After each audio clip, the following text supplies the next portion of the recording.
सब जानते हैं कि आपके घर की सुरक्षा सिर्फ चार दीवारों से नहीं बल्कि एक मजबूत कानून से होती है। राजस्थान सरकार का नया डिस्टर्ब एरिया एक्ट जो भू माफियाओं के लिए काल और आम आदमी के लिए सुरक्षा कवच बनकर आया है। आइए जानते हैं कैसे ये कानून आपकी गाढ़ी कमाई की संपत्ति को कौड़ियों के दाम बिकने से बचाएगा। दोस्तों, राजस्थान विधानसभा में डिस्टर्ब्ड एरिया प्रोटेक्शन बिल 2026 पास कर दिया गया है। इस कानून का मकसद दंगा या सांप्रदायिक तनाव वाले इलाकों में जमीन और मकान की खरीद फरोख्त को नियंत्रित करना है। इस बिल के अनुसार सरकार किसी इलाके, कॉलोनी या वार्ड को जरूरत पड़ने पर डिस्टर्ब एरिया यानी अशांत क्षेत्र घोषित कर सकती है।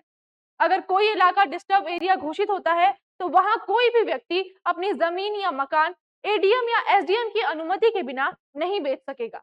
अधिकारी ये भी जांच करेंगे कि संपत्ति बेचने वाला व्यक्ति किसी डर, दबाव या लालच में तो नहीं है और उसे सही कीमत मिल रही है या नहीं। अगर बिना अनुमति के संपत्ति बेची जाती है तो उस सौदे को अवैध माना जाएगा। कानून तोड़ने पर 3 से 5 साल तक की जेल और जुर्माने का प्रावधान भी रखा गया है। दोस्तों, दंगों या तनाव के समय कई बार कुछ गलत लोग किसी परिवार को डरा धमकाकर उनकी बहुत महंगी जमीन या मकान बहुत कम कीमत में खरीदने की कोशिश करते हैं। ये कानून कलेक्टर को अधिकार देता है कि वो ऐसे सौदों को रोक सके ताकि किसी गरीब या डरे हुए व्यक्ति को आर्थिक नुकसान ना हो। इस बिल में एक प्रावधान ये भी है कि अगर किसी व्यक्ति को उसके घर से जबरदस्ती निकाल दिया गया है तो प्रशासन उसे दोबारा अपने घर पर कब्जा दिलाने में मदद कर सकता है। ये उन लोगों के लिए सुरक्षा की तरह है जिनके पास ताकतवर लोगों से लड़ने की क्षमता नहीं होती। अब सरकार का कहना है कि ये कानून कमजोर लोगों को दबाव में आकर अपनी संपत्ति बेचने से बचाने और इलाके का सामाजिक संतुलन बनाए रखने के लिए लाया गया है। वहीं विपक्ष ने इस बिल का विरोध किया।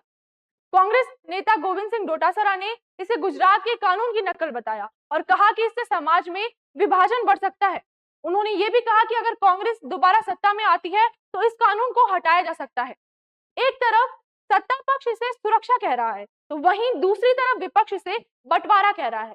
लेकिन इस राजनीतिक खींचतान के बीच सवाल यही है कि क्या ये कानून उन लोगों की मदद कर पाएगा जो सच में असुरक्षित महसूस कर रहे हैं। डिस्टर्ब एरिया एक्ट ये सुनिश्चित करता है कि कोई भी बाहुबली या भू माफिया आपके डर का फायदा ना उठा सके। राजनीति अपनी जगह है, लेकिन एक सभ्य समाज वही है जहां हर नागरिक बिना किसी दबाव के सम्मान के साथ अपने हक के घर में रह सके। प्रशासन की ये पहल इसी दिशा में एक मजबूत कदम साबित हो सकती है। आपकी इस कानून पर क्या सोच है? क्या आपको लगता है कि इससे कॉलोनियों में सुरक्षा बढ़ेगी? अपनी राय हमें कमेंट में जरूर बताइए। धन्यवाद।